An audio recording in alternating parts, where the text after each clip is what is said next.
I started to have a lot of questions about the religion. What's the point of like forcing someone into the religion when they are not even going to believe it or practice it? Would you give yourself a chance to listen back to Islam? Is this like a stubborn thing between parents and their children? What does it mean for her in the afterlife, especially if she were to accept my relationship? I'm seeing my boyfriend of 15 years. I find that in such a relationship, it's easier than straight couples because...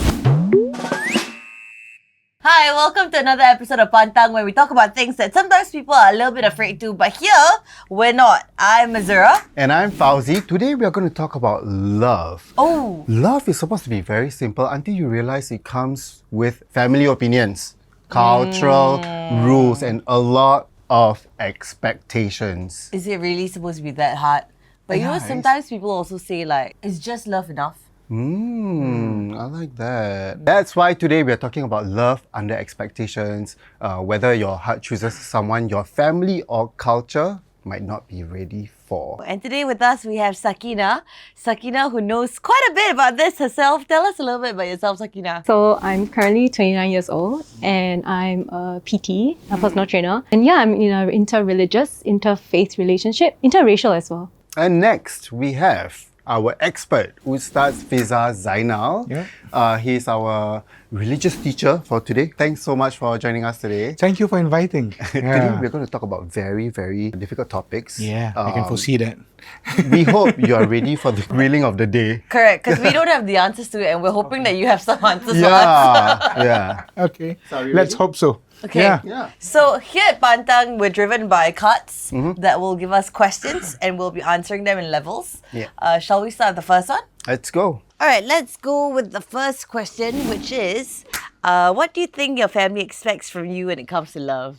Ooh, where do I even begin? I think there'll be like, I guess, two parts to this answer. I think one is like how my family sees love. So just to share some context, my dad left his family, his religion to marry my mom.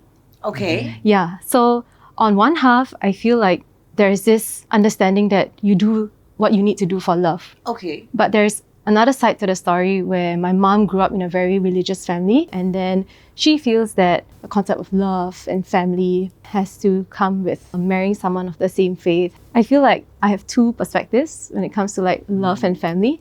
Your mom was born Muslim. Yeah. Your dad, so they were also in an interfaith relationship. The rule here was that my dad had to convert. But for myself, I don't want my partner to convert. So that's where the difference lies. But I do feel like there is this unspoken understanding that my dad, he kind of understands why I'm doing the things that I do, and he just believes that you're a good girl, you know what to do, but maybe listen to your mom so that she doesn't nag. So what was your journey like to when you entered an interfaith relationship? I always see people as who they are. Never really about the race or religion, and all my exes were all different races as well, different religions. It's really about whether we can connect on a deeper level. So the conversations that we have, the values that we share, and lifestyle as well. All right, so Sakinah, you mentioned that you do not want your partner to actually embrace Islam. May I know what's the reason for that? I want to share that I actually tried. I used to be a staunch Muslim, so to speak. At that point in time, I wanted my partner to also learn about Islam so that eventually he can embrace it and be accepted into my family. But then when I was trying to convince him about the religion, I started to have a lot of questions about the religion that nobody could really answer. And that's when I realized, what if something that I believed my whole life was not 100% true or real? And I started to entertain this idea, which was scary to me, right? Because it destabilizes you as a person. But I think once I crossed that line and entertained that idea, I realized that, okay, maybe I don't know as much as I thought I did. And I should be more open. So that's why I feel like I shouldn't force him to convert. I see. Yeah. Okay. I'm sorry what you had to go through. One thing that I can assure you, that in the Holy Book, in the Quran, Allah said, La ikraha fid din. There's no compulsion in religion. That you shouldn't coerce or force someone into embracing something that they do not want. Yeah, I mean, I resonated with that because what's the point of like forcing someone into the religion when they are not even going to believe it or practice it? And I see that with my family, right? My dad converted and he's more of like someone who wants me to listen to my mom just because he does things right now for the sake of doing or rather to maintain peace within the family.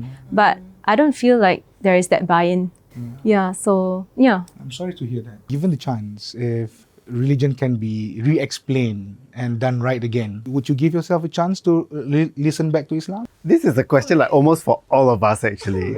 I feel like as people, we should always be open. Like, you never know what is actually the truth, you know, and there is no way to like prove or disprove religion, especially, I feel. I mean, amazingly, I grew up not in a madrasa setting. I grew up in a madrasa relatable. setting. I grew up in... You did? I did. You grew up in a madrasa setting? Yeah, I did. Well, I'm the Yeah. opposite of that. Yeah. I grew up in actually in a Catholic school. Oh, wow. Right from kindergarten up until my secondary school. I was a Montfortian kid, Montfort Junior. And then, I had questions to myself. Is this what I really want? And is this kind of life is what I need?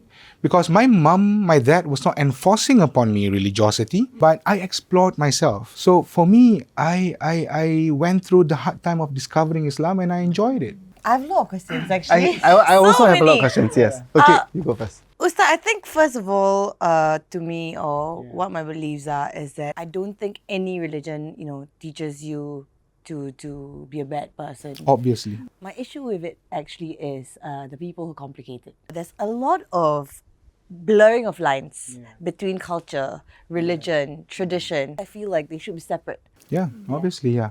And that's why in Singapore, we are so lucky to be in Singapore. Because in Singapore, there's the Interfaith Council, We have a circle of people from different religious backgrounds who come together to share the uniqueness of each religion, so much so that we affirm and we appreciate the diversity that Singapore has. I strongly believe that every single faith wants you to do good and brings you to paradise.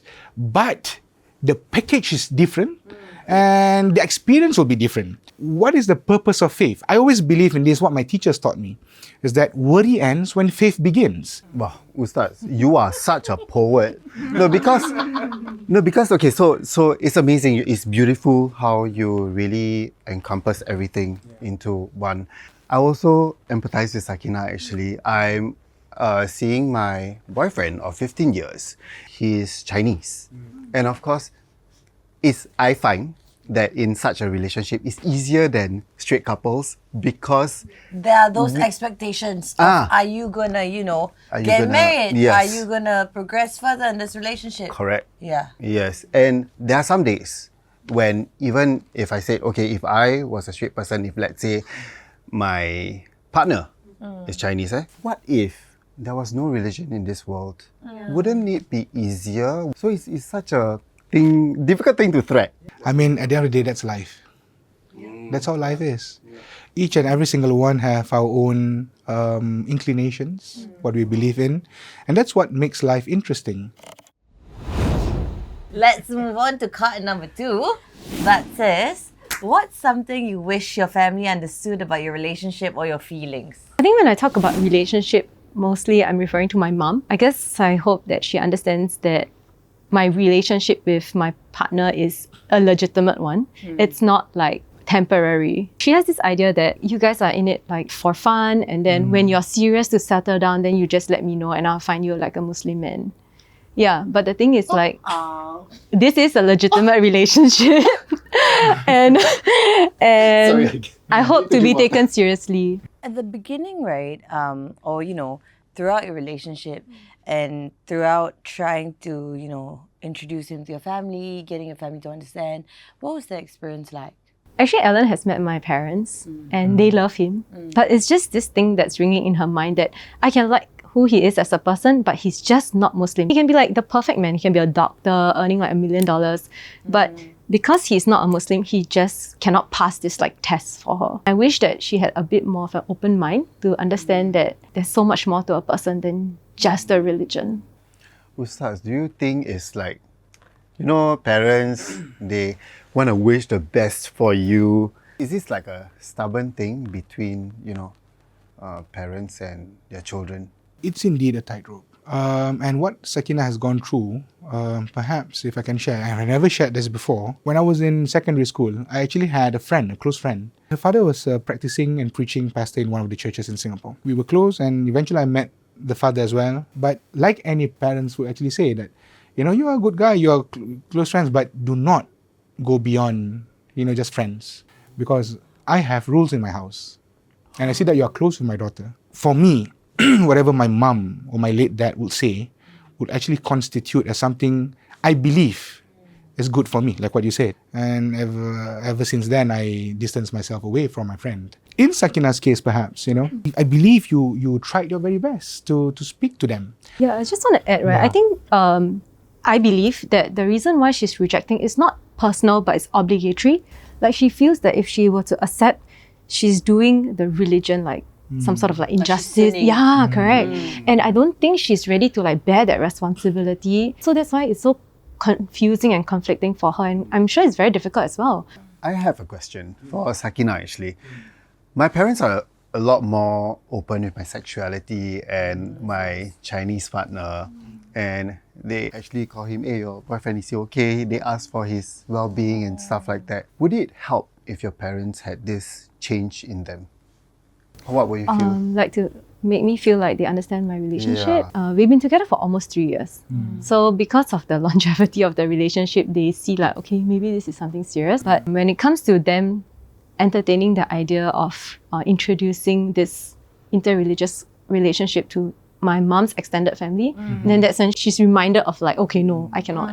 Yeah, so I think it's in my immediate household, like it's okay. But if it comes to the extended family, then it's still not okay. Right. Yeah.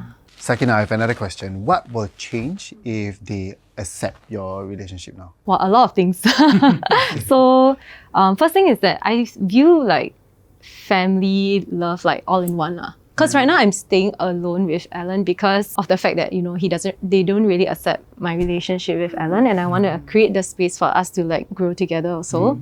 If, for example, they accept us, I will, bring him out to like Hari Raya, for example, family dinners, because that's what my mom is all about. Like, she loves it when like people get together. Yeah, but now I'm just like separate, I tried before, like ask my mom like, oh, is it okay if Alan comes over for dinner? Because I want him to meet my grandma. And she's like, no, let's meet outside. So she always find an excuse or a reason to meet outside, away from like family vicinity, in case like relatives come by, I don't have to answer. I feel like it sounds a little bit selfish because I'm forcing my mom to accept my interreligious relationship without really understanding her perspective. But I'm just curious, like, what does it mean for her in the afterlife, especially if she were to accept my relationship? That's an amazing question, a deep one as well. Yeah. Trust me. I strongly believe that your mom is going through the same thing as well, like you. Am I selfish to not allow Sakinah to get married to Alan? Psychologically, we feel one another, we understand each other, but because of the different experience or the pressures that we have, societal pressures, religious pressures, she perhaps might be going through some questions herself. Now, this is not an Islamic answer or coming from religion. This is just something that comes from another human being to another human being. At the end of the day, like Elton John said, it's sacrifice. It's a sacrifice that you have to undertake. It's either you sacrifice what you believe in, what you love in, what you have faith in, or your mom have to make that sacrifice. Now, that as a human being. Now, going back to the question, what implications does she have in her afterlife if she allows you to get married? I would say that there's no implications. Oh, really? She's not in sin. Because she has made you to grow up to become a responsible person. She gives you advice, she gives you this and that, but she's not going to be put into any questioning because you have made your own decision. I think the questioning will probably come from my uncles and aunties. Yeah. The stress is not more on religious implications, but societal and communal implications. Go on to the third question, which is on that same vein actually, which is how much should religion dictate love and relationships? Ooh, spicy!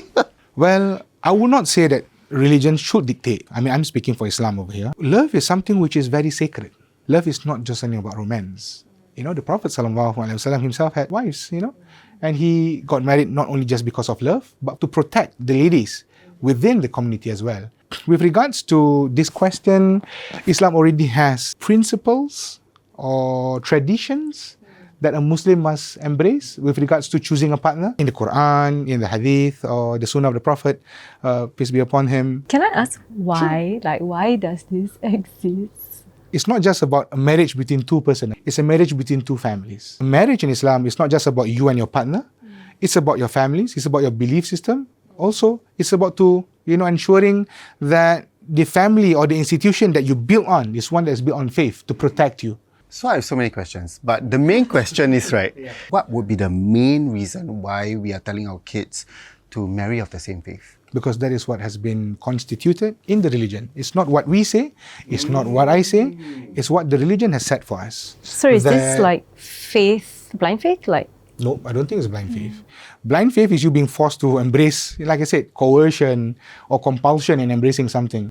The journey of faith, the journey of spirituality must be one that is embraced wholesome, fully, that you love the religion, you love what you do, you love the practices, you love the people, you love the traditions as well. Especially in the context of us in Southeast Asia. Bila you masuk Islam, you masuk Melayu. Or when you embrace religion, you embrace the tradition. Even in China, even though they are not Muslims and then they get married to a Hui family, for example, they also have to accept the tradition. Now, why is this important, especially in Islamic context? This is to protect and preserve the marriage. A person might not believe in it because you have a different set of system that you want to believe in. But a marriage is an institution, a sacred institution that is protected by God, and God will bless that marriage. So it's functional? It is functional. For so many years. But anything can be functional. Because, this is just my own personal stance. I feel like we all create our own reasons and things we want to believe to... True. There are always two parts to it. And in Singapore especially, that's how the government, I think, make it easy.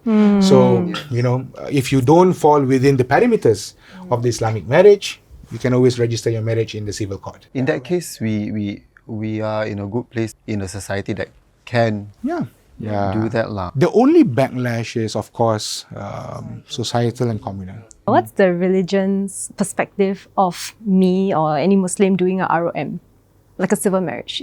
Is there something punitive? In Islam, each and every single one of us will stand in front of God and we are accountable for what we have done.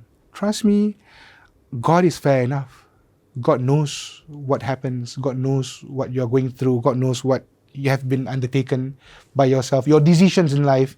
And your decisions will only have impacted you, not anyone else. Perhaps some people would say, another religious person might say, oh no, your parents will be dragged into hellfire. Well, then what is the purpose of God then?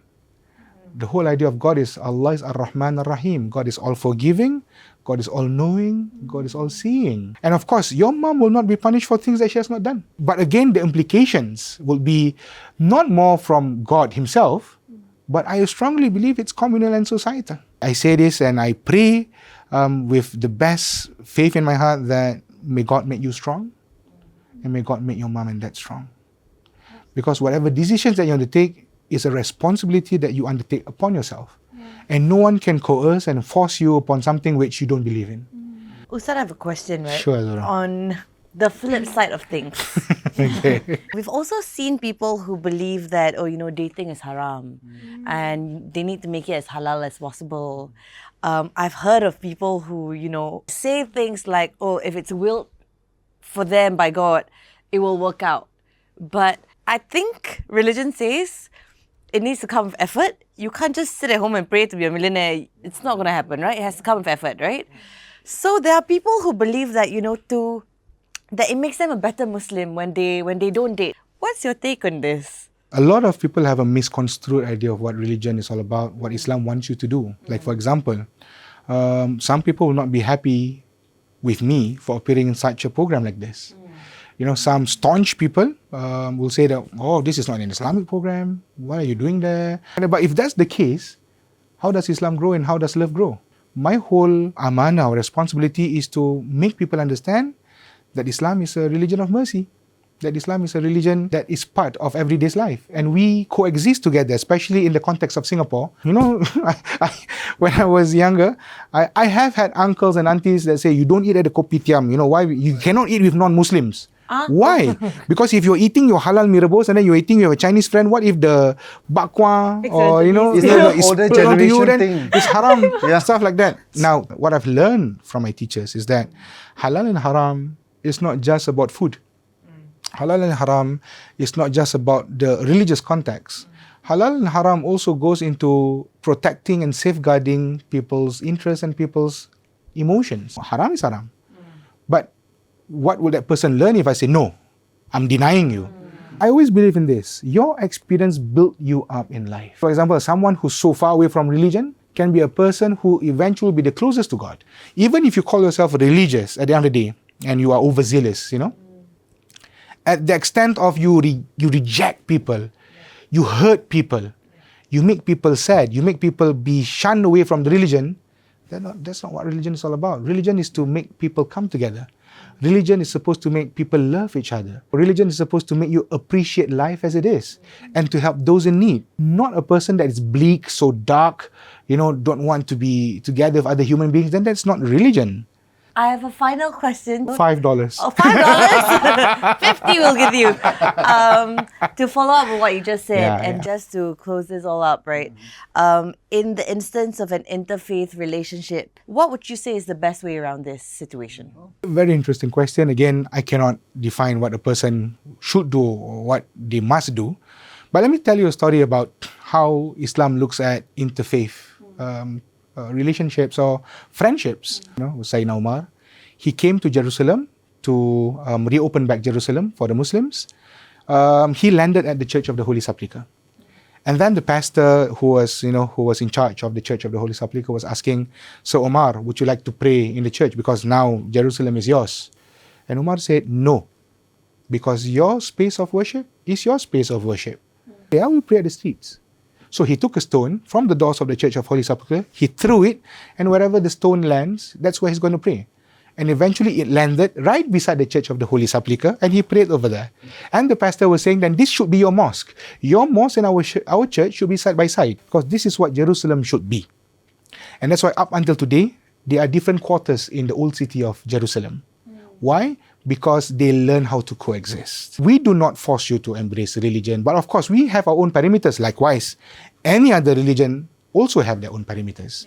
We do not shun away having, collaboration or partnership, but when it enters into a contract of marriage, that is one thing that must be respected, and that is something which is protected in Islam. So that's the whole purpose of religion, to protect each other, to safeguard. A husband must safeguard the wife in Islamic laws, and the wife must also protect the husband in Islamic laws. Should Sakinah continue with her marriage or otherwise? I'm not in any position to say anything to Sakinah. She's a grown-up person, she's an adult, she stands by her own right, she's responsible. As an Ustaz or as a Muslim, I make the best dua for her. That, in whatever that she does with Alan, is something that, God will guide them to the right path eventually. Inshallah. Because we cannot say, we are in no position to say, oh, she's doing something wrong. Yeah, she's not following, whatever the Sharia law, the parameters have been set. But that does not define her as someone who does not have hope in the eyes of God. Thank you, Ustaz. I love that. I promise this is the last question before we end, okay? But this $50. question is for Sakinah. But this question is for Sakinah. Let me know how much. 100. Wedding gift. Sakinah, what would be the best advice you would give to someone who is going through the same journey as you? I would say, at least for myself, is to be very sure that this is what you want for yourself. A lot of times people enter into a religious relationship because they love the person, and then they start to doubt their own religious position, and then they start to doubt whether they can even sustain this relationship with the difference in religion they have. But once you're really sure that, okay, this is someone that I want to be with, my religion is mine, your religion is yours, but what binds us together is everything else apart from religion, you'll be good. When it comes to two families coming together, is to understand their perspective, but don't force them to understand yours. Because I do feel like time will tell when it comes to these things. And it's true, like 2 years ago, my mom was so angry and she didn't approve of my relationship, and now she's approving it in her own way. I love this, and I think I've learned a lot today. I did. In fact, for me, I've learned a lot from Ustaz. And really. Thank you for explaining something that might be so complicated into ways that we can understand. Thank you for showing us that religion is indeed not as complicated as people make it out to be. Yes. And it's built upon love. And for anyone who, wants to present themselves as that religion, they have to remember that it's all about love. Because there's a lot of negativity sometimes. Yeah. And that's why the scholars always say this. What makes us different from us and the angels? The one thing that makes us different from angels is that angels are all law-abiding. They do not have a choice. But as a human being, especially in the context of a Muslim, we are all binded by the Islamic faith. Your own personal choice is one that brings you either closer to God or away from God. But that is, again, your own personal choice. I hope anyone in this situation eventually finds their way around it. At the end of the day, what I feel is that people should really think for themselves. And like Ustaz said multiple times, whatever decision you make, only you bear responsibility for it. So you should, know what you're getting yourself into. And I hope you don't listen too much to the noise around you, because at the end of the day, you're going to have to live it, right? To close off, thank you so much, Uztaz, for today. Thank you and very much. Sakinah for being so Thank you vulnerable for with your sharing. stories. Thank yes. you. Thanks for this opportunity. I think what we heard today, shows how complicated love, relationships, religion, family, culture can be when they all enter the picture together at the same time. But even with all that weight, love doesn't have to be something we have to fight alone. And maybe the real goal isn't between, choosing, love or family, but learning how to hold space for it to all come together. Thanks for hanging with us. See you in the next episode of Pantang. See you! Bye!